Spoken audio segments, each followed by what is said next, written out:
This morning, we were talking about what are the obstacles that prevent us from being connected to others, and what are we horrified at in terms of our behavior. Сегодня утром мы говорили о том, каковы препятствия, которые мешают нам поддерживать связанность с другими, и что мы ужасаемся этим препятствием. So, before we continue, perhaps you have some questions or things that you would like to discuss about that. И прежде чем мы продолжим, возможно, у вас есть вопросы или вещи, которые вы хотели обсудить относительно этого. Yeah, Sergey. Вопрос, скажем, если ученый выступает перед аудиторией, и аудитория не восприимчива к тому, что он говорит, и как бы она может даже разозлиться на него, там, я не знаю, там экстремальный пример Джордано Бруно там, в средние века, то есть считается, что это навязывание, это не конструктивное как бы действие, это все-таки конструктивное действие, значит, по принесению знания людям, но в то же время большинство из них как бы могут разозлиться и как бы испытать гнев и так далее. Я повторю вопрос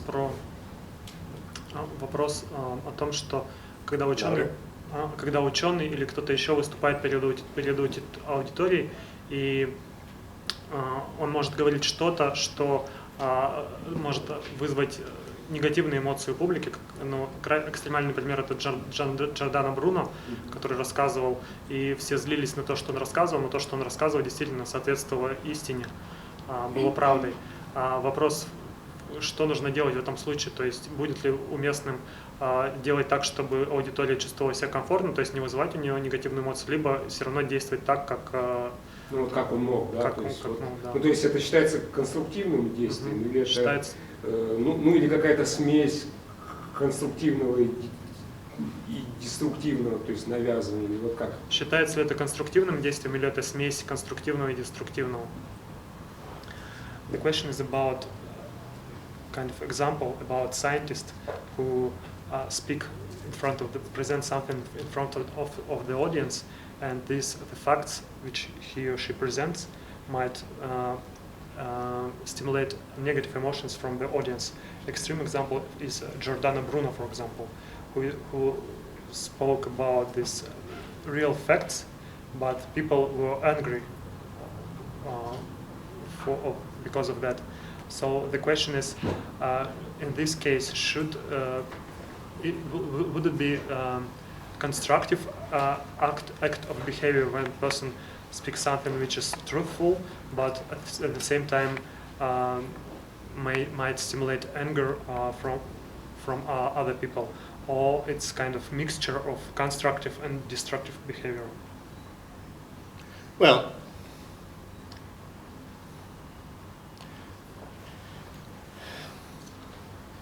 that's a complex issue, actually, if we start to analyze.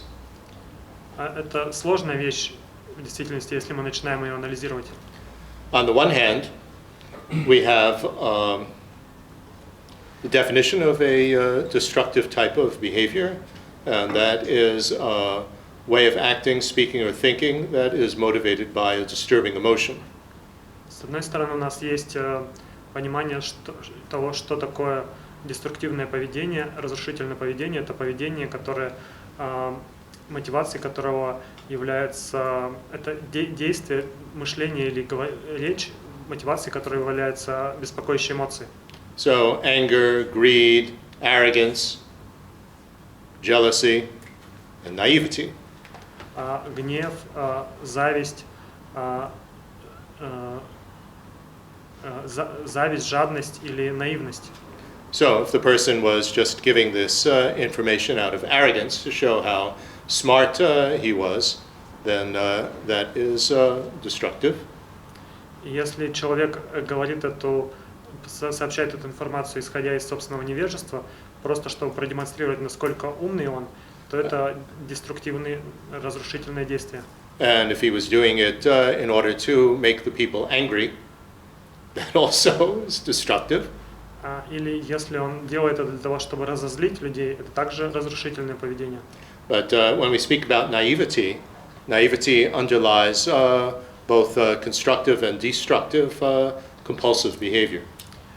Когда же мы говорим о наивности, то эта наивность подразумевает как разрушительное, так и конструктивное навязчивое поведение. So the person could have had good motivation, that wanted to help the people, instruct them, inform them, and so on.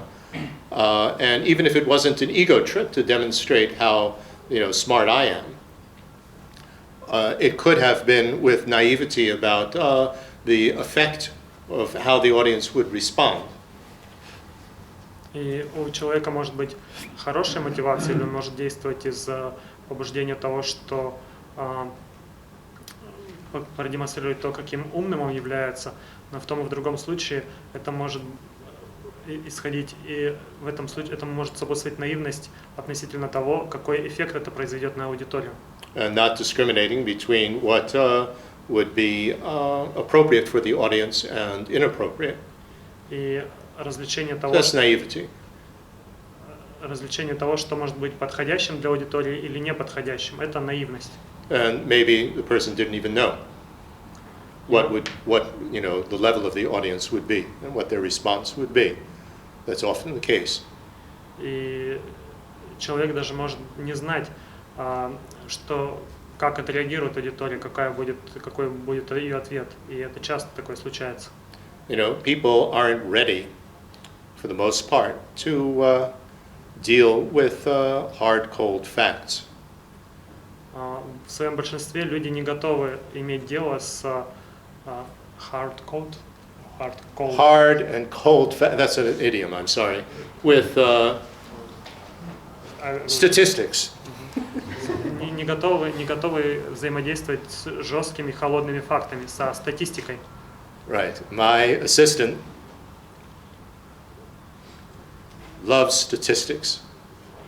Мой ассистент любит статистику. And no matter what we do, he quotes statistics, facts. Что бы мы ни делали, он приводит статистику, факты. And every decision that we need to make has to be based on statistical analysis. И каждое решение, которое мы принимаем, должно быть основано на статистическом анализе.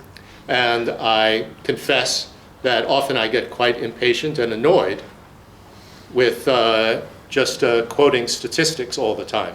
И я должен признаться, что иногда Fortunately, he's not here at the moment.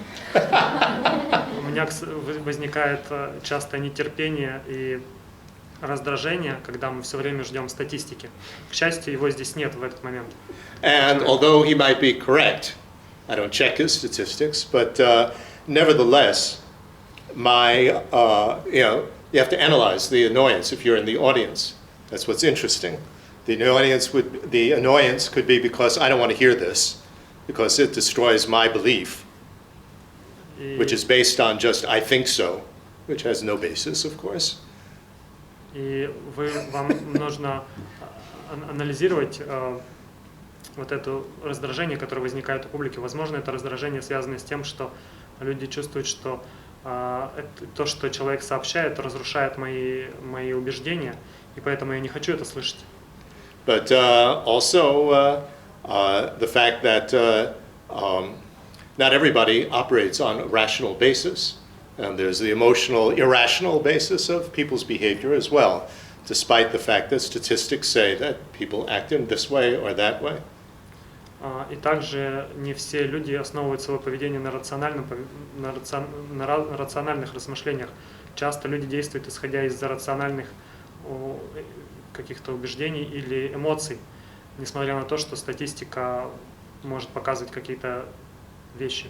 So the skill for the speaker in this case is the appropriate tone of voice. It shouldn't be the tone of voice of you're stupid because statistics say this and this and that. That, of course, elicits annoyance and anger on the other person, on the part of the person. They become very defensive. Statistics say this and this and this, and what you think is stupid. That type of presentation of statistical facts is going to annoy anybody. И если человек выступает с такими вещами, то он должен, конечно, у него должен быть соответствующий тон голоса, потому что это не должен быть голос, который говорит из отношения: «О, вы все здесь глупые», что вот посмотрите, статистика говорит вот это, вот это, вот это и вот это. Потому что такой тон голоса, такой подход, он всех раздражает. So this is why one of the great characteristics or qualities of a Buddha is skillful methods, knows how to present the facts in graded doses according to what the person is ready to understand, and with a wonderful tone of voice and method of explaining it that doesn't cause the other person to become defensive. That's very difficult. И поэтому это один из способов, это одна из способностей, которой владеет Будда, то, что называется искусственными средствами, а именно подносить материал так, чтобы человек готов его был принять. Может быть, это стоит делать маленькими дозами, постепенно, для того, чтобы человек это осознал и не стал защищаться. So presenting facts by itself is neither constructive nor destructive. Everything depends on the motivation and the method of delivery. Таким образом, skill that's used for it. Таким образом, сама по себе презентация фактов, она не является ни конструктивной, ни деструктивной. Все зависит от мотивации и от способа предоставления этих фактов.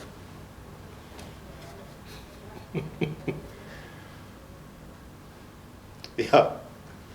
Вопрос про термин «прибежище». Его иногда Алекс переводит как «надежное направление». Это два перевода тибетского слова. И если да, можно ли расшифровать, почему два таких разных перевода? Спасибо.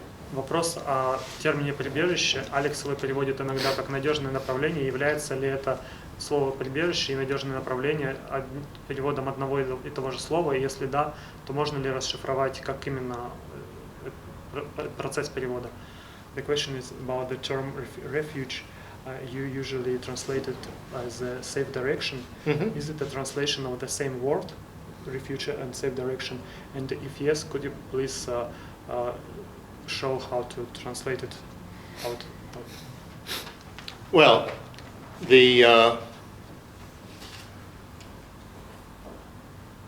I translate as safe direction primarily because it is the connotation of it.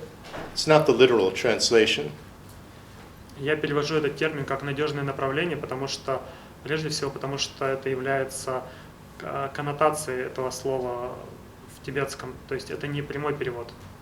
It's the word itself, sharana, or kyab in Tibetan, sharana in Sanskrit, means protection. The problem, or the challenge, is that the expression with which it is used is to go toward protection. So that's very awkward to say in our languages. I go for refuge is how it's usually said. And go for refuge, I don't know, I always found that a little bit odd as an expression in English. I don't know what it's like in Russian. The same.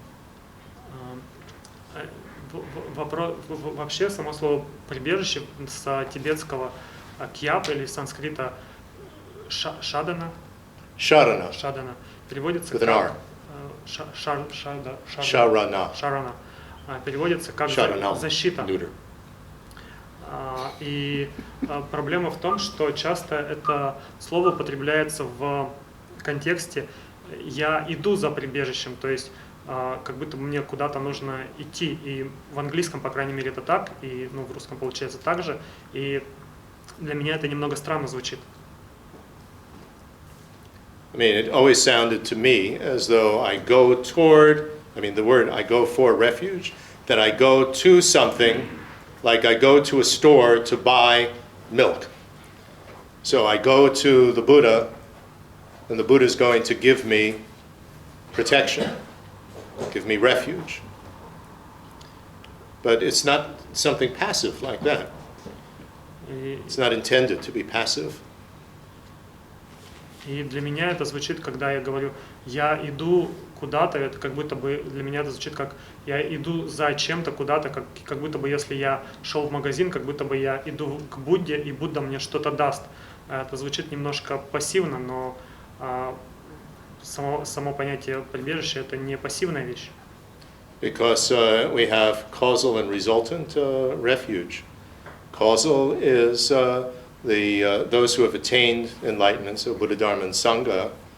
You know, that they've attained it on their side, but then there's the resultant, in which is we so-called go for refuge to our own attainment of Buddha, Dharma, and Sangha. Потому что мы говорим And that hasn't happened yet. мы говорим о причинном и о прибежище, и результирующем прибежище. Причинное прибежище это те, кто уже достиг просветления, а результирующее это относится к нам, когда мы стремимся к этому просветлению. И когда об этом говорится, то как будто бы мы идем куда-то за этим прибежищем, но это не так. So our own attainment of Buddhahood has not yet happened, and that not yet happening is imputed on the causes for it. Causes will give rise to our enlightenment when all the conditions and the build-up and so on are complete. But they have the potential to give rise to our enlightenment. И потому что наше просветление, оно основывается на причинах, то есть наше просветление, которое еще не случилось, но которое может случиться, оно основывается на определенных причинах. И благодаря тому, что мы создаем эти причины и возникают условия для этого, постепенно мы приходим к тому, что мы достигаем просветления. So that's referring to our Buddha nature factors. Это относится к факторам природы Будды, нашей природы Будды. That's why I always start with prostration to those who've attained enlightenment, our own future enlightenment that we're aiming to attain, and our own Buddha nature that will enable it. It's based on that. I mean, that way of doing refuge and prostration is based on this analysis of causal and resultant refuge. И вот почему я всегда начинаю с простираний тем, кто уже достиг просветления, с нашему собственному просветлению, которому мы еще не достигли, но к которому стремимся, а также нашей природе Будды, которая способствует тому, чтобы мы достигли просветления. Именно это относится к причинному и результирующему прибежищу. So how can I go toward my future enlightenment, which hasn't happened yet, or to my Buddha nature, and expect, just to stand there, and they're going to give me protection? That doesn't make any sense. To go to them for refuge. И когда мы говорим, я иду за прибежищем, то как я могу прийти к Будде за прибежищем, встать там и подождать, когда они мне его дадут? Это некорректно. Right? Remember, refuge has the connotation of protection. Помните, что в слове прибежище есть коннотация защита. So we go in that direction, seems to work with all these different meanings, and by going in that direction, we provide protection to ourselves. Protection to, now this is the meaning of the word dharma, to prevent ourselves or avoid suffering. И таким образом мы идем в правильном направлении, и посредством движения в этом направлении мы защищаем самих себя, и посредством дхармы, позволяем себе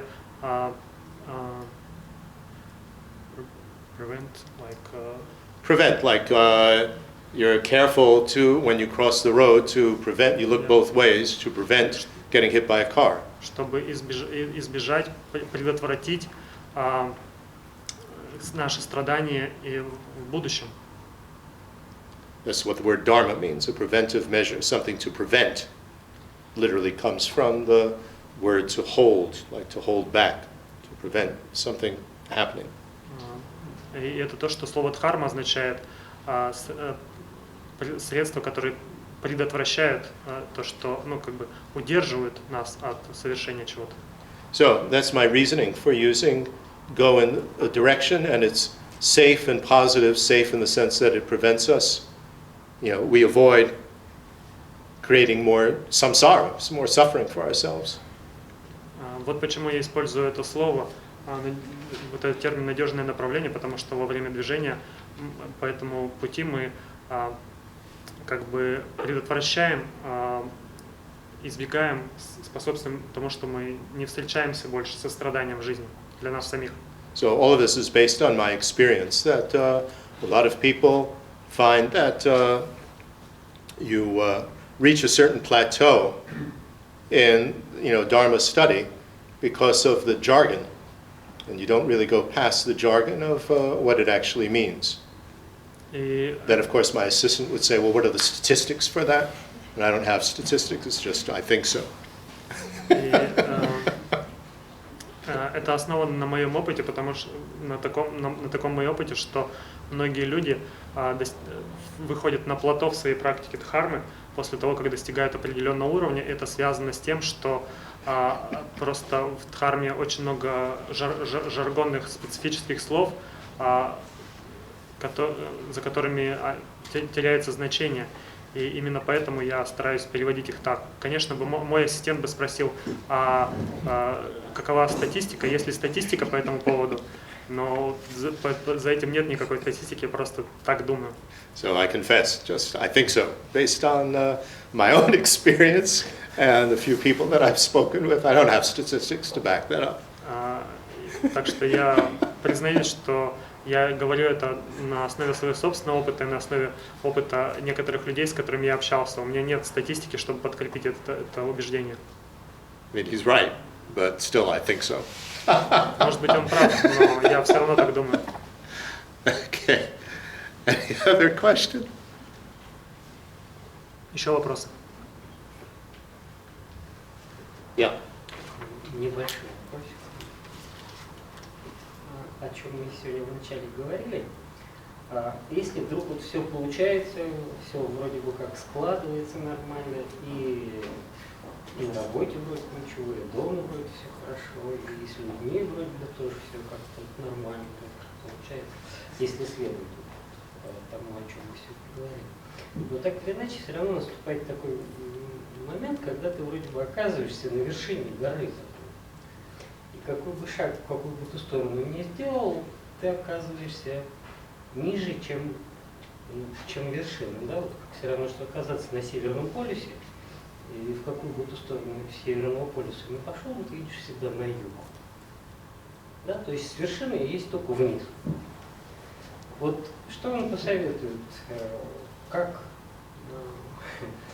из таких ситуаций выходить? То есть следующий шаг после вот такого состояния, что делать, что посоветует? Вопрос в том, что когда все складывается хорошо и на работе, и дома, и вроде бы везде все нормально. Ну, если следовать тому, да, о чем мы говорили, вроде бы как все нормально. А потом все равно, как бы там ты ни сделал, да, все равно оказываешься в такой ситуации, когда вот следующий шаг, он все равно куда-то вниз. То есть что-то должно произойти со мной, с кем-то, с чем-то, что должно во мне так или где-то поменяться, чтобы сделать следующий шаг. Ну, как-то какая-то трансформация должна произойти.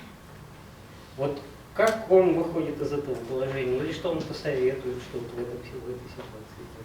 Если я, конечно, нормально изложу. Я повторю просто вопрос для записи, чтобы вы проверите, правильно ли я понял. Вопрос в том, что если все складывается хорошо, и вроде и на работе, и дома все складывается хорошо, и при этом, ну, вроде как нужно делать следующий шаг, но получается, куда бы его ни сделать, этот следующий шаг, он все равно получается куда-то вниз. Какой-то, ну, как это сказать, то есть, знаете как? Может быть, пример какой-нибудь? Насыщенность наступает, ну, как это сказать, тут человек идет в гору, ему как бы все вроде нормально понятно. Но дошел до горы, до вершины, ему надо спускаться. Да, вот для человека, которого достиг каких-то, вот он вроде бы, да, он вроде все правильно делает, да, вот вроде бы все и здесь хорошо, но вот наступает такое насыщение, когда вот все равно следующий шаг, он вниз идет. Окей, я переведу просто буквально. Да, и следующий шаг идет вниз, и что бы Алекс посоветовал для того, чтобы Как преодолеть это? преодолеть это? So the question is, for example, if to follow this and if I, for example, Speak louder. if I follow this and to a certain moment I feel that everything is good at family, everything is good at work, and like the person who is climbing on the top of the mountain, and if, for example, this person achieve this top of the mountain, and then the only way to go is to go down. So the question is, what could you advise in this case for the person if the only way to go is to go down? Well, that doesn't necessarily follow that if we're talking about a path to enlightenment or a path to liberation, that this is going toward a state which is going to be stable, which once it's attained, there is no falling down. Ну, не обязательно тут идти вниз, потому что, когда мы говорим о просветлении или освобождении, то состояние, к которому мы стремимся, это стабильное состояние, на котором можно удерживаться, то есть не обязательно нужно идти куда-то вниз. So that means that we achieve a true stopping, the third noble truth, the true stopping of all the causes for going back down. So there's no possibility of regressing. И это означает, что мы достигаем истинных прекращений, а если мы говорим об этом в терминах 4 благородных истин, это значит, что мы избавляемся от всех причин, которые могли способствовать тому, чтобы мы двигались, упали вниз.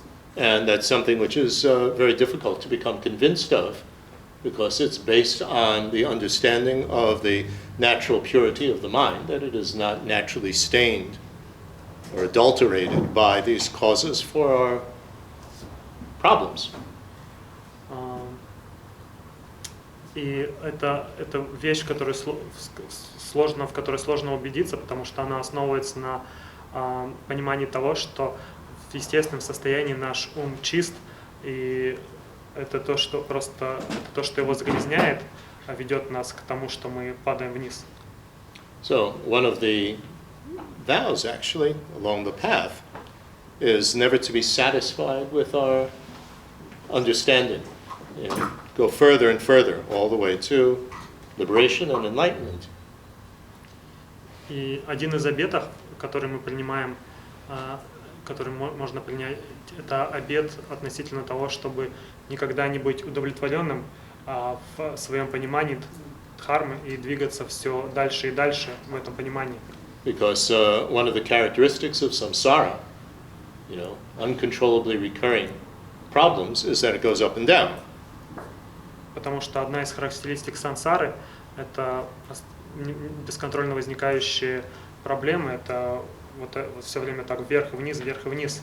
And things can be going really, really well for quite a long time, and you think, well, I've really gotten over getting angry, and then all of a sudden somebody comes into your life who's the most annoying person you could imagine, and all of a sudden, after many years, you start getting angry with this person. И бывает так, что у вас все хорошо, и вы чувствуете себя нормально, и думаете, что я никогда больше не стану злиться ни на кого. И в какой-то момент у вас в жизни появляется человек настолько раздражающий, что просто невозможно, и вы злитесь на него. And I can tell you from personal experience that happens. Я могу сказать из личного опыта, что так происходит. And the only way to deal with that is 8-verse mind training. This person is like a treasure who has come into your life, to show you, to teach you that, you thought you really had gotten somewhere, but still a long way to go, buddy. И единственное, что здесь может помочь, это тренировка ума по 8 пунктам, когда вы воспринимаете этого человека как драгоценность, которая появилась в вашей жизни для того, чтобы учить вас и тому, чтобы вы дальше продвигались по пути. Это про статиста? My statistician, yes, the statistics person. You got it right. Да, это про того человека, который... All my beliefs, all my policies, everything that I did, I had to prove with statistics, and there I was with no statistics. Just based on, well, that's what I think so, and I got very annoyed. Все мои убеждения, все, что я знаю, все мои политики, все должно подвержено быть проверено при помощи статистики. Если нет статистики, то все, и я очень раздражаюсь этому. But my great teacher, very, very helpful. Но мой великий учитель, очень полезный. Yes. А есть ли люди, которые вот достигли такого состояния, что их уже не найдется ни один человек, который выведет их из себя? Есть ли такие примеры? Или, может, на кого равняться? Или в нашей современности таких людей еще нет? Есть ли примеры людей, которые достигли такого состояния, что их уже невозможно вывести из себя, или таких людей в нашей современности нет? So are there any examples of people who achieved this state of mind when nobody is able to annoy them? Are there some this kind of people in our contemporary life? Well, His Holiness the Dalai Lama says that he still gets annoyed. And I think he's probably the most highly developed person, but he says he only stays annoyed for, a few seconds, and then gets over it. So I think that is the direction that we want to go in, that getting annoyed doesn't last very long. We get over it very, very, more and more quickly. Его святейшество Далай-лама даже говорит, что он до сих пор бывает так, что он бывает раздражен, но его раздражение длится 1 или 2 секунды. И я думаю, что вот это пример, которым нам следует двигаться, что, может быть, мы будем испытывать раздражение, но оно будет проходить очень-очень быстро. Think about it. It makes such sense. Подумайте об этом, это имеет такой смысл. Beginningless time, Безначальное время. right? So that's a long time. Довольно-таки долго это. And we have built up a habit of ignorance, anger, all these sort of things forever. That's a really, really strong habit. And how often have we, so that has a lot of strength behind it. И подумайте об этом. С безначальных времен мы выстраивали вот эти привычки гнева и невежества очень-очень долго. И подумайте о том, какая же сила за ними стоит, если мы все время делали только это.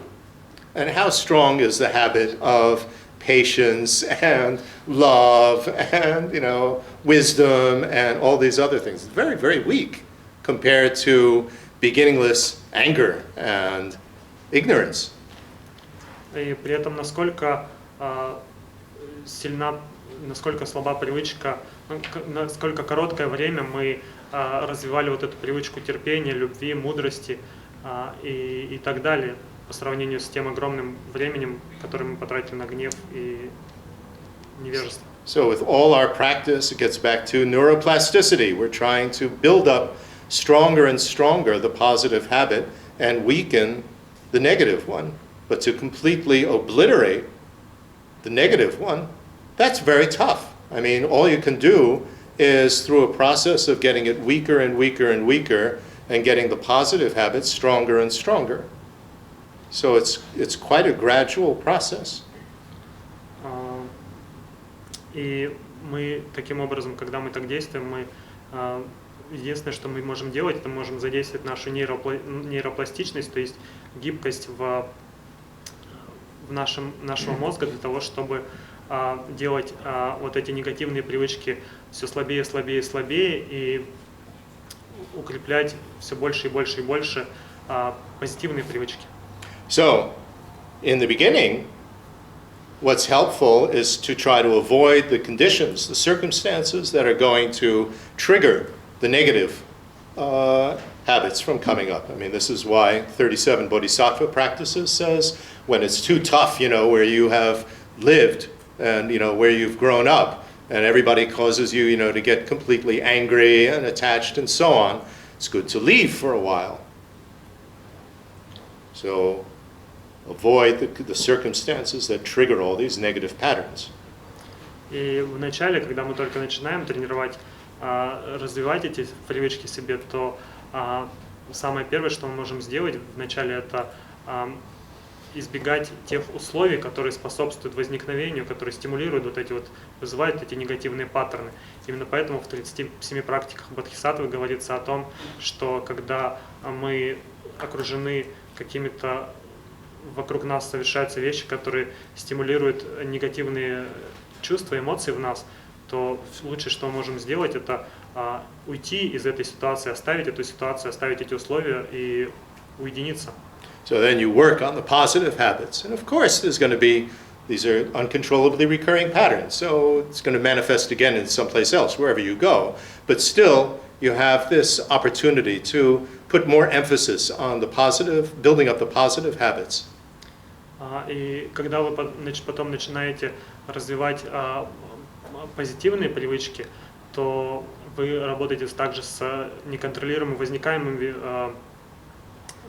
паттернами, которые у вас еще были с изначальных времен. Поэтому все, что вы можете, и которые могут возникнуть в будущем в любое время. Поэтому все, что вы можете делать, это все больше и больше укреплять эти позитивные привычки. But when you reach a little level of stability, come back to the challenging situations. Then you see really how much progress have I made, and you want to be challenged because then it shows, still what you need to work on.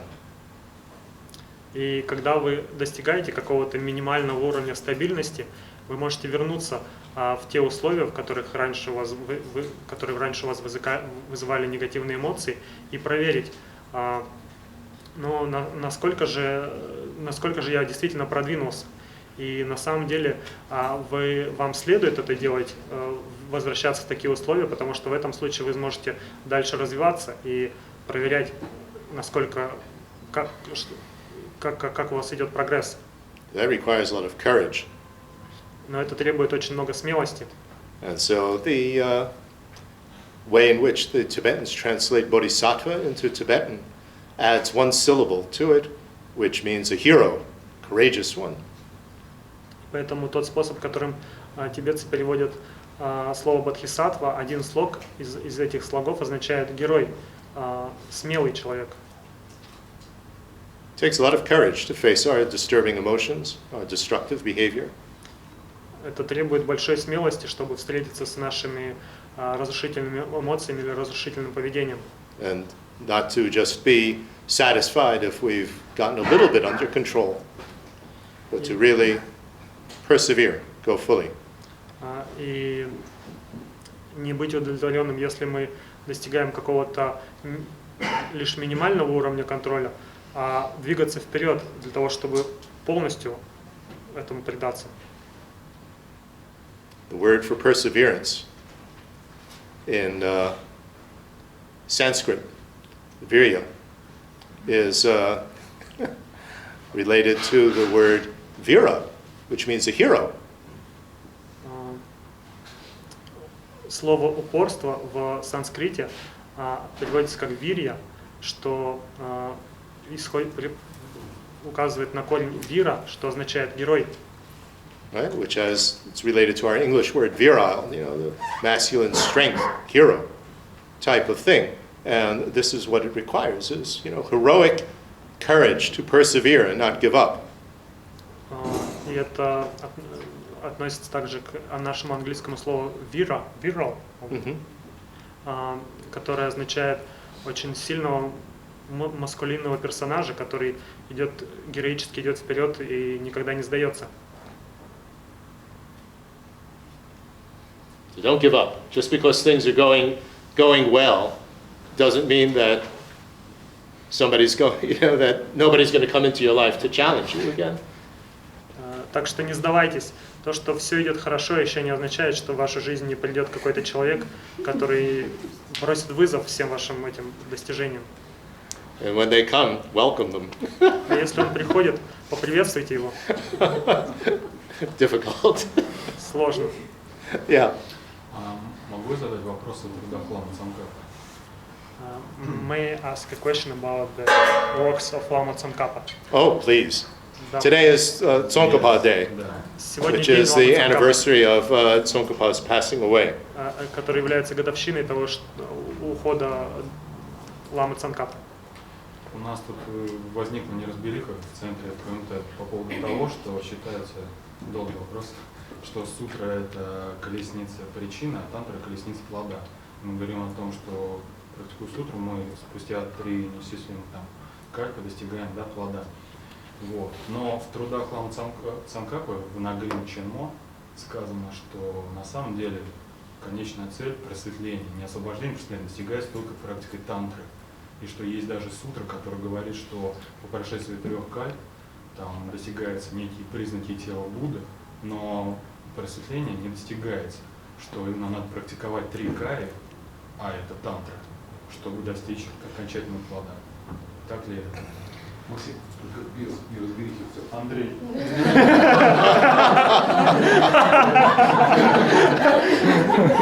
Андрей, Алекс меня потом все равно спросит. Андрей tried to censor the question. Yes. So вопрос. Можешь еще сказать, что вот хотелось именно от Алекса это услышать, потому что разным учителям мы задавали этот вопрос, и не было единогласного мнения в их ответах. Рабин просто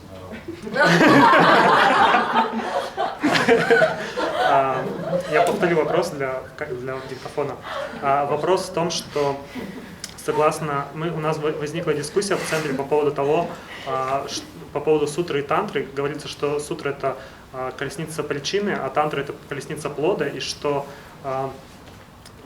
с одной стороны говорится, что при помощи сутры можно достичь просветления, но в то же время в трудах Ламы Цангкапа, именно в Нагрим Ченмо, говорится, что окончательного просветления можно достичь только посредством практики тантры. И собственно, вопрос в том... И потому еще уточним, что плод — это 3 кари, а не практикуя 3 кари тантру, мы не достигнем этого плода. Что достижение плода занимает 3 кари, а при этом не практикуя тантру, мы не достигнем этого плода. The question starts from the words. We have a kind of discussion in the center, and this is what Andrei tried to censor. And the idea is that the question is about sutra and tantra. Sutra we call sutra as a path of cause, and tantra is a path of fruit, and path of result. And it was discussion that from one point of view it's possible to achieve enlightenment only practicing sutra, and it takes 3 eons.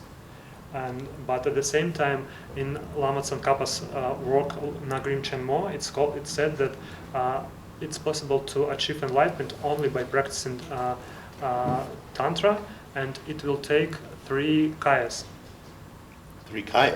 Нет, немножко неправильно говоришь, That you practice with the 3 Да, kayas. потому что не практикуя 3 кари.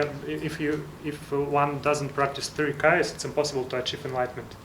So the question, вопрос в том, можно ли достичь просветления, практикуя только сутру. Ну вообще правильно ли вот это понимание, что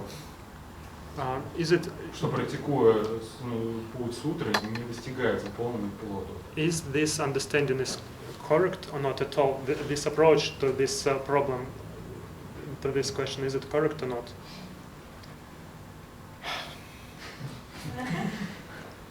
It's an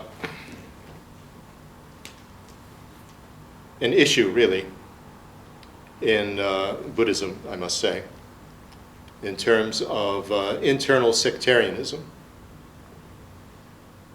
Я должен сказать, что в буддизме есть проблема, связанная с сектантским подходом. Each of the tenet systems are going to say that through this understanding you will attain liberation, or through this understanding you will attain enlightenment. And then the next tenet system, which declares itself to be more profound, not based on statistics, but based on, this is more profound, says that, well, you can't really go all the way with the previous one. It's a step along the way, and if you want to go deeper, you need this. Their understanding. И каждая философская система говорит, что вот с этим вот с таким-то пониманием вы достигнете освобождения, с таким-то пониманием вы достигнете просветления, а потом появляется следующая философская система, которая продвинулась дальше в понимании. Она говорит, для того, чтобы достичь просветления, вам нужно понимать не вот это, вот это, и тогда вы достигнете просветления. So, we have these tenet systems, and even within the Mahayana tenet systems, you have Sutra and Tantra. И у нас есть система Махаяны, и в рамках нее есть сутра и тантра. And within Tantra, we have the different classes of Tantra, and everyone claims that you can achieve, in the Mahayana systems, enlightenment through this level of understanding. So I call that a little bit internal sectarianism. И в рамках тантры есть несколько уровней тантры, и также каждая из философских систем заявляет о том, что в рамках этой философской системы вы можете достичь просветления. И это я называю внутренним сектарным подходом. So that's very difficult to, what should we say, pin down with statistics. My dear friend, an assistant, has brainwashed me into believing in statistics now. And where are the statistics that say that with the Chittamatra understanding, you can only get so far, and if you want to go further, you really need Madhyamaka? Did Tsongkhapa base his conclusions on statistics?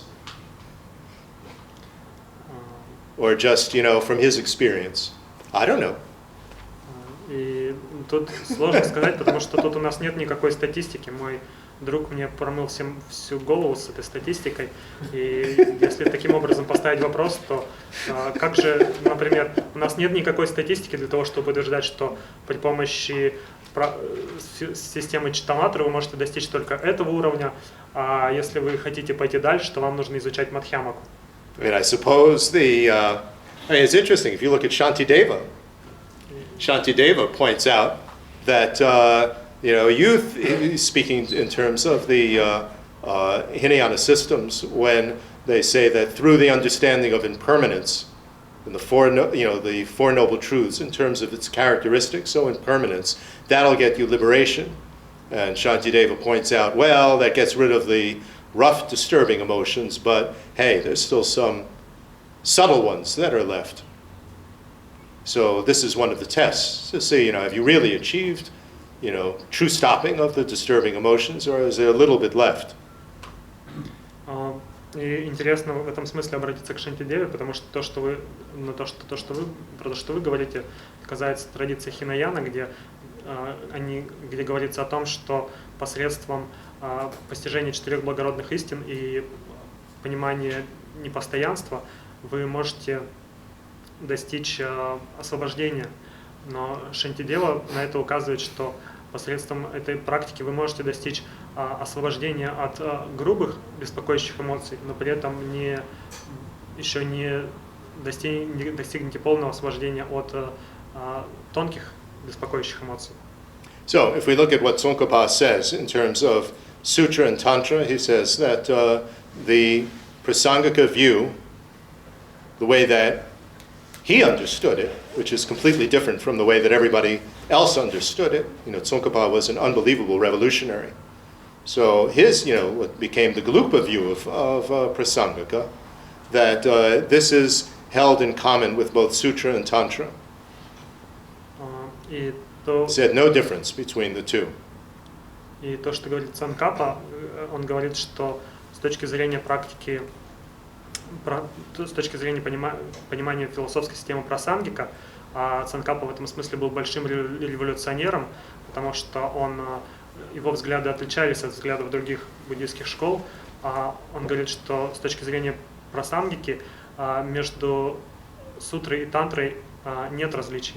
And in fact, it's exactly the same to attain either liberation or enlightenment. Nobody said that before. He said you need exactly the same understanding for both. И также он говорил, что вам нужно абсолютно одинаковое понимание для того, чтобы достичь просветления, как просветления, так и освобождения. But in terms of Tantra, he was speaking about a Nutra Yoga Tantra, the highest class of Tantra, Но с точки not зрения, the other classes of Tantra. тантры, если мы говорим о нутра йога тантре, о высшем классе тантры, не о других классах тантры. And he said that once you reach the 10th bhumi, the 10th bodhisattva stage, just before enlightenment, at that point, you need to access the clear light mind to get rid of the most subtle level of the obscurations preventing omniscience. Он говорит о том, At that point, it has to turn into what should we say? You have to be able to access the clear light level to really, and stay with it, forever, in order to really get rid of these habits of grasping for true existence. For that, you need a Nutra Yoga Tantra methods. Цангкапа говорит, что после того, как вы достигли 10-го уровня бхуми бодхисаттв, то именно на этом уровне вам нужно установить контакт с ясным светом для того, чтобы избавиться от самых тончайших загрязняющих эмоций. И именно в этот момент вам может понадобиться высшая йога-тантра для того, чтобы сделать это. And whether that, there are statistics to back that up or not, I have no idea. But it makes sense in terms of theory. Но есть ли статистика, чтобы подкрепить эти вещи? У меня нет никакой идеи, но это имеет смысл с точки зрения теории. Will it automatically happen? Do you have to actually practice a Nutra Yoga methods for it to happen? I don't know.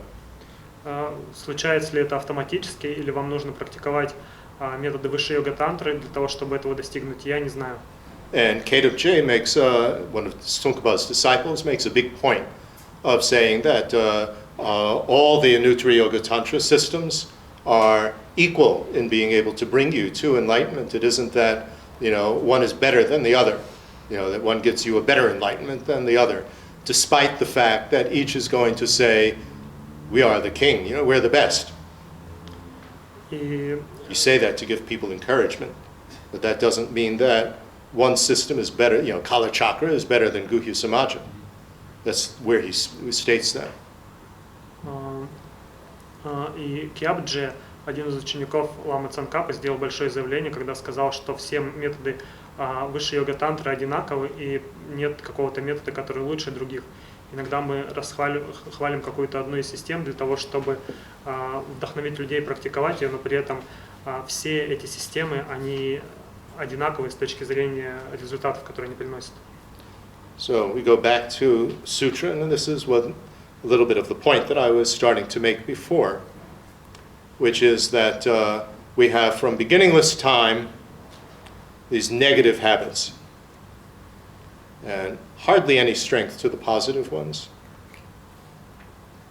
И если возвращаться к сутре, я вернусь к тому моменту, о котором я говорил недавно, о том, что мы с безначальных времен воспитывали в себе привычки, негативные привычки, и совсем чуть-чуть времени мы практикуем позитивные привычки.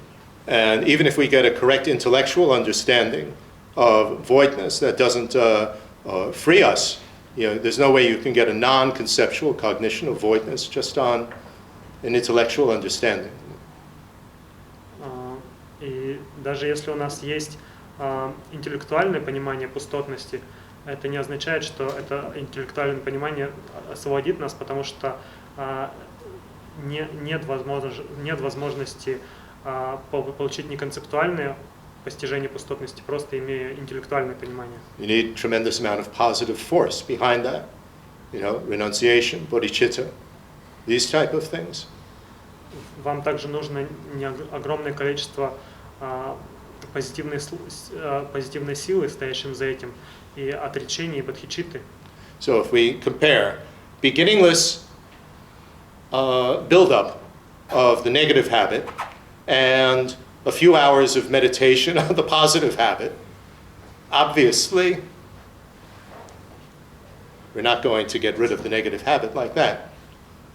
So thinking like that, it makes perfect sense that we're going to need 3 zillion eons of building up positive force, which is a small amount compared to beginningless time for the negative force, to overcome the negative habit. Makes sense. Whether we're counting, 1 year, 1 eon, and counting up, that's not the point. The point is that it's an unbelievable amount of positive force. If you think of merit, that sounds like points, but positive force to overcome and obliterate this beginninglessly built up negative habit. How else are you going to get rid of that?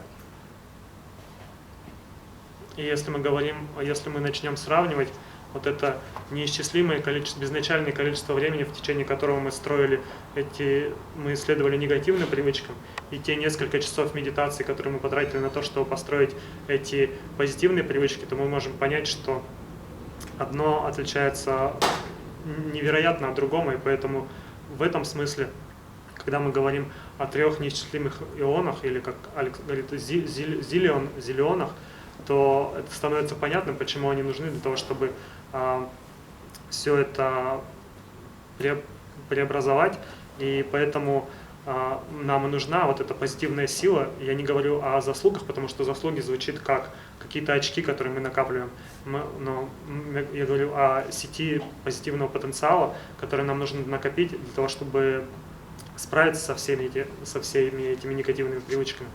Right? I mean, how arrogant to think that, well, I've done 100,000 prostrations, now I'm never going to get angry again forever. I mean, come on, that's pretty arrogant, isn't it?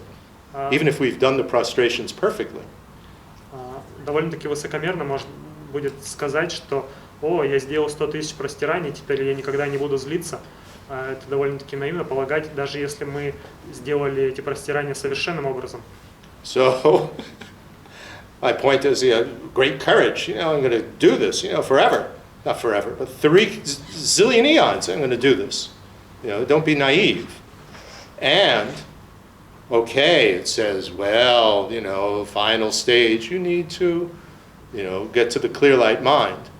Well, that's not going to happen for no cause.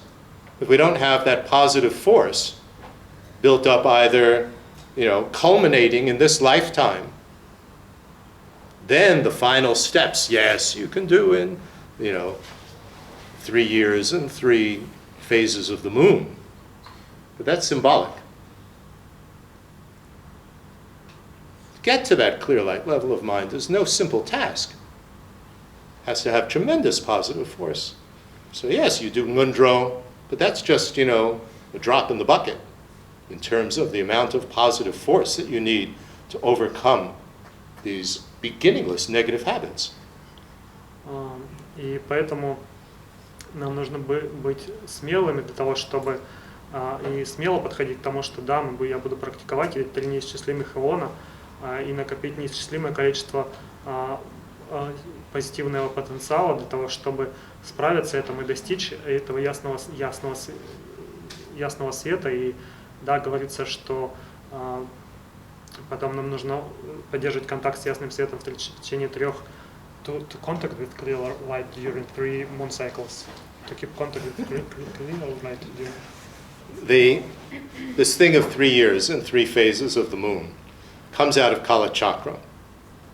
And so what should be done during these 3 years and 3 cycles of the moon? To explain these 3 years and 3 cycles of the moon.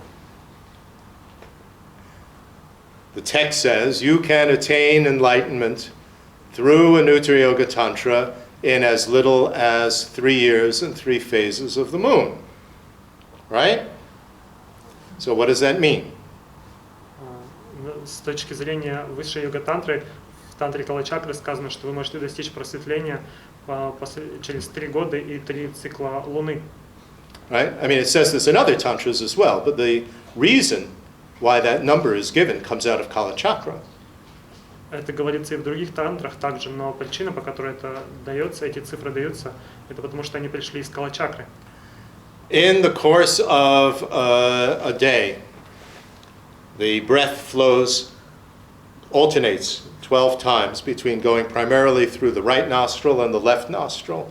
When it makes the transition, one breath, called a deep awareness breath, goes into the central channel.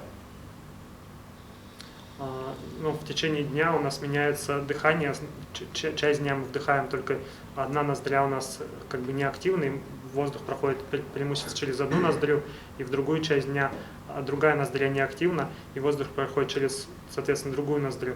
Но существует время, когда происходит переключение между дыханием одной ноздрёй и другой, и в этот момент воздух попадает в центральный, вдох попадает в центральный канал. And if you take a 100-year lifespan, И если вы возьмете 100-летний жизненный цикл, the number of breaths that would go into the central channel during that time is 21,600. и если вы, то количество дыханий, которые попадают в этот центральный канал, 21 600. Therefore, if this is the same number, Kala-chakra loves to have all these, what should we say, correspondences И поэтому, of numbers. если это то же самое число, а Кала-чакра любит вот эти соответствия чисел. If you have 21,600 drops of immutable, bliss stacked in the central channel, then you're going to, once you already start to get non-conceptual, you get to the clear light mind, then you're going to attain enlightenment. So the number is the same. And that number, well, И поэтому, если вы уже установили, то есть уже установили контакт с ясным светом, и вы получаете, и у вас происходит 21 600, и у вас происходит определенное количество моментов вот этого, моментов незабываемого блаженства, соединенного с ясным светом, то определенное количество моментов, то вы достигаете просветления, и это количество. if you take that number of so-called deep awareness breaths and you were to stack them next to each other consecutively as if you had it every moment, the amount of time that would cover are 3 years and 3 phases of the moon. И если вы объедините все вместе эти 21, если вы объедините все вместе вот это 21 600, как говорится, как они называются, вдохов глубокого глубинного осознавания, то по времени их объедините, то время, которое получится, это 3 года и 3 лунных цикла. So based on that symmetry, it's said that you can attain enlightenment through an Uttara Yoga Tantra within 3 years and 3 phases of the moon. It doesn't mean that literally. И основываясь на этой симметрии, говорится, что вы можете достичь просветления за 3 года и 3 лунных цикла. Но это не означает, что это буквально так. Yes, if you stacked 21,600 drops of immutable bliss consecutively, each moment for 3 years and 3 phases of the moon, yes, you would attain enlightenment once you had reached the clear light mind. Thank you very much. Поэтому да, если вам удастся установить эти 21 тысячу глубинных вдохов незыблемого блаженства в течение этого периода, если вы достигли уже ясного света к этому моменту, то да, вы достигнете просветления за 3 года и 3 лунных цикла. So one has to understand what all these numbers mean, why they have these numbers. And then one realizes you have to put in a tremendous amount of work, no matter what.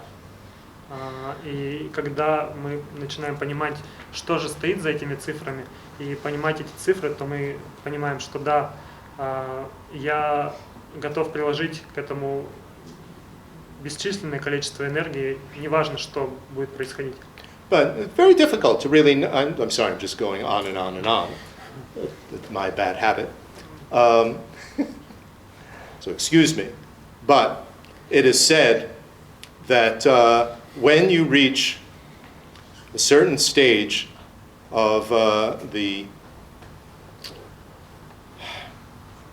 complete stage of Anuttara Yoga Tantra, so-called isolated mind stage, at that point, if you've been practicing Anuttara Yoga Tantra with a Chittamatra view, you will automatically switch to a Prasangika view because it will become so evident from your practice that things can only be accounted for by mental labeling.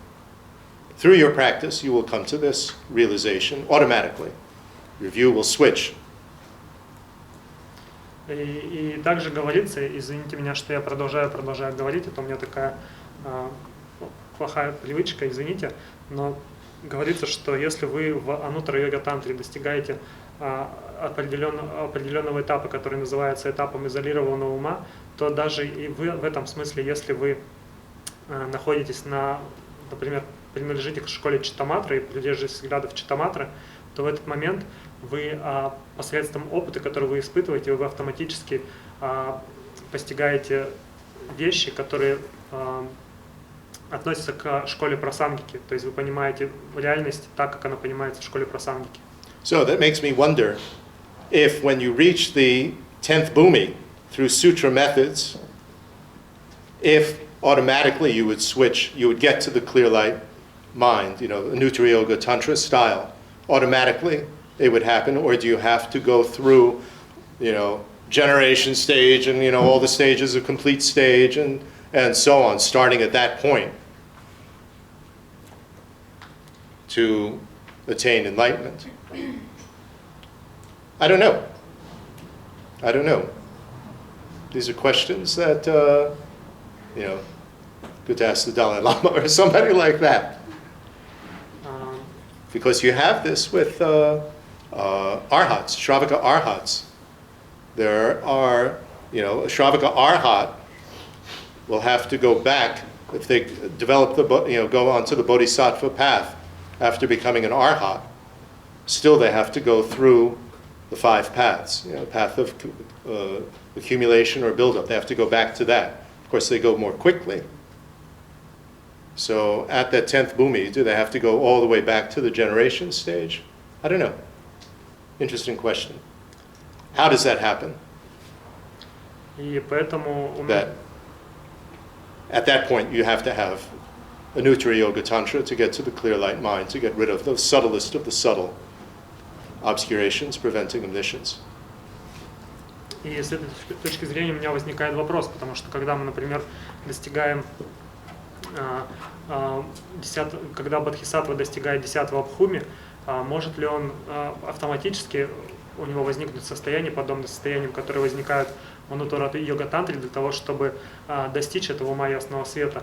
Или он должен в этот момент, когда он достигает 10-го бхуми, начать весь процесс стадии зарождения и потом стадии завершения высшей йога тантры, и только потом достичь этого?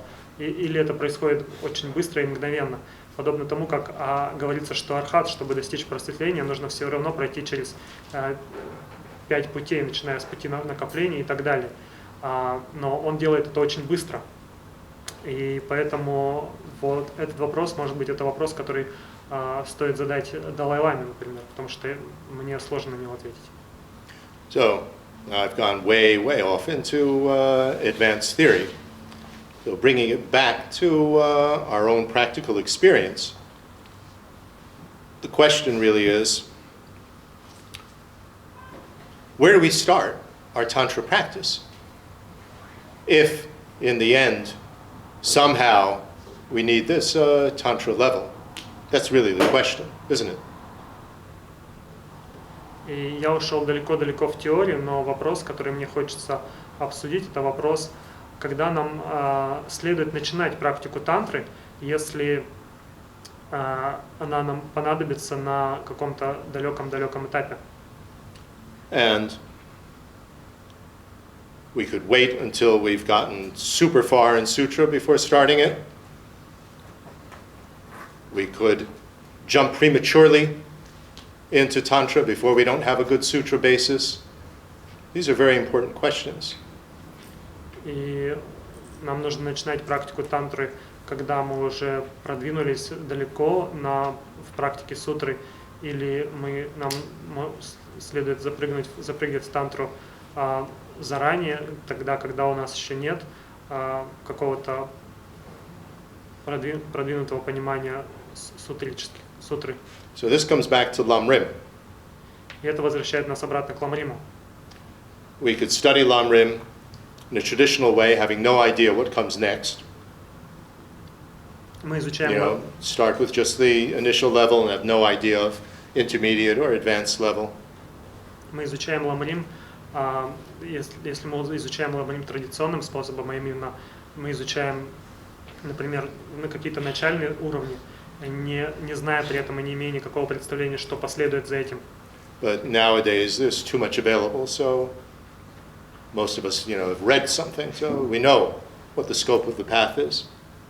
Но на текущий момент все очень доступно, и поэтому многие из нас, можно все это прочитать, и поэтому многие из нас проходят по всему Ламриму и имеют представление о всем объеме. So we can think in terms of, okay, I'm heading for the advanced scope, I'm heading for Mahayana, and as I do the initial scope, what is the importance of this initial scope in order to be able to reach the advanced scope, Mahayana? So we're always keeping the rest of the path in mind. Obviously, to help others, this is how I've been approaching it here. To help others, I have to stop acting destructively. So I want to stop acting destructively, not only because it hurts me, but also it hurts others. Prevents me from helping others. So you keep the goal in mind. И в этом случае вы можете практиковать начальные стадии, размышлять о начальных стадиях Ламрима, при этом держа в голове большую дальнюю цель Махаяны и думая о том, как вот эти начальные стадии помогают мне достичь этой далекой цели. То же самое когда мы говорили сегодня о помощи другим. Например, когда я думаю о своем разрушительном поведении и думаю о воздержании от своего разрушительного поведения, и при этом имею в виду главную цель – это помощь другим. И я думаю о том, что я воздерживаюсь от этого разрушительного поведения для того, чтобы не вредить другим и также не вредить себе. So, what is the real significance of Tantra practice? Какова действительная значимость практики тантры? If that's what we're aiming for, because it's so well known now, Tantra. Если это то, к чему мы стремимся, потому что это сейчас очень тантра сейчас широко известна. And particularly Anuttara Yoga Tantra, highest class. И в частности, высшая йога-тантра, ануттара йога-тантра, высший класс тантры. So what is the essence of it? To be able to visualize myself with a lot of arms? So what? Какова сущность этого? Быть способным визуализировать себя с большим количеством рук? И что из этого? Is that what all my practice is aimed for? That's the ultimate aim? No. Является ли это окончательной целью моей практики? Нет. The essence of Anuttara Yoga Tantra is transforming the process of death, bardo, and rebirth in order to be able to access in a similar way the clear light mind and generate from it form bodies of a Buddha, rather than the forms of bardo and rebirth. Sambhogakaya form and Nirmanakaya form. That's the essence. That's what it's all about.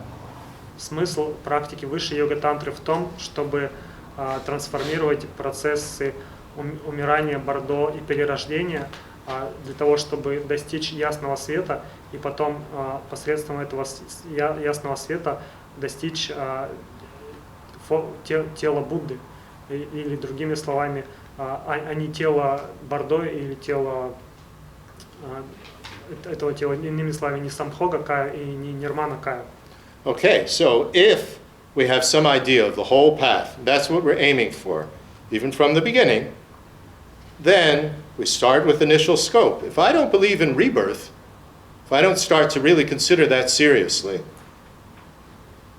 to transform death, bardo, and rebirth is total nonsense. So I really have to start thinking about that and really start to examine what is it all about, rebirth. And then basic initial scope. If I act destructively, I'm going to get worse rebirths. I don't want that. I want to be able to get rid of this whole rebirth issue.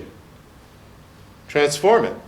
So from the very beginning, then we are working with that aim in mind of what Tantra is going to actually work with. И поэтому, когда мы начинаем, мы можем начинать, имея в виду ту цель, которую тантра имеет в виду. Например, мы начинаем в практике ламрима, и мы встречаемся с идеей перерождения. И если мы говорим в тантре о преобразовании смерти Бордо и перерождения, то если мы не верим, не убеждены в самом перерождении, то эта практика не имеет никакого смысла. Но при этом, когда мы практикуем вот этот начальный пути ламрима, мы думаем о том, что я не буду поступать разрушительным образом для того, чтобы избежать неблагого перерождения. То есть фактически мы можем практиковать уже на начальных уровнях ламрима то, что мы имея в виду вот эту цель, которую мы также практикуем в тантре. So if we just want to improve things in this lifetime, which is what certainly where almost all of us begin with our interest in Dharma, we want to make our life a little bit better. You know, perfectly fine, what I call Dharma light, perfectly fine. We don't need Tantra for that. И если мы практикуем для того, чтобы просто улучшить нашу текущую жизнь, и это фактически то, с чего все мы начинаем знакомство с буддизмом, и то, что я называю дхарма лайт, то есть когда мы стремимся к тому, чтобы улучшить что-то именно в этой жизни, то и это абсолютно нормально практиковать такую вещь, то в этом случае тантра нам не нужна. Because we don't really have the scope to be able to, you know, what are we doing with these visualizations? And then it very easily just becomes an escape into fantasy land. Потому что в этом случае у нас нет вот этого объема, мы не понимаем, что делать со всеми этими визуализациями. В этом случае очень легко попасть в мир фантазий. So, either we start realistically, I want to see from Dharma what could be of benefit to me in this lifetime. Wonderful, Dharma has tremendous things to offer for that. Great. If we're going to be interested in Tantra, it needs to be the real thing. Real thing, Dharma. Rebirth. All the things that Tantra are involved with. И если мы говорим о такой практике тантры, то мы должны подходить к этому реалистично. Если мне нужно просто вещи, которые для того, чтобы улучшить мою собственную текущую жизнь, замечательно, потому что в дхарме предлагают множество способов для того, чтобы улучшить мою текущую жизнь. Если мы хотим практиковать тантру серьезно, то хорошо, мы должны понимать про перерождение и другие вещи, связанные в которые включает в себя тантра. То есть мы должны практиковать то, что Алекс называет настоящую реальную дхарму по сравнению в противовес дхарме лайт. So if we're going to be interested in Tantra, then as my teacher Serkan Rinpoche always said, well, be serious about it. You know, it's no game. Be serious. Start from the beginning. Know what you're getting into. И если мы начинаем практиковать тантру, это то, как мой учитель Серкон Rinpoche говорил, Будь серьезен с этим, это не игра. Будь серьезен и начинай с самого начала. Okay, so I'm sorry, that just went on, but not based on statistics, but just based on, I think that this is of benefit. Maybe it's of help. Спасибо, я продолжаю, но это основывается не на статистике, а на том, что я думаю, что это может принести пользу. So let's take a break and then we'll get back to Давайте сделаем discussion. перерыв, потом вернемся к обсуждению.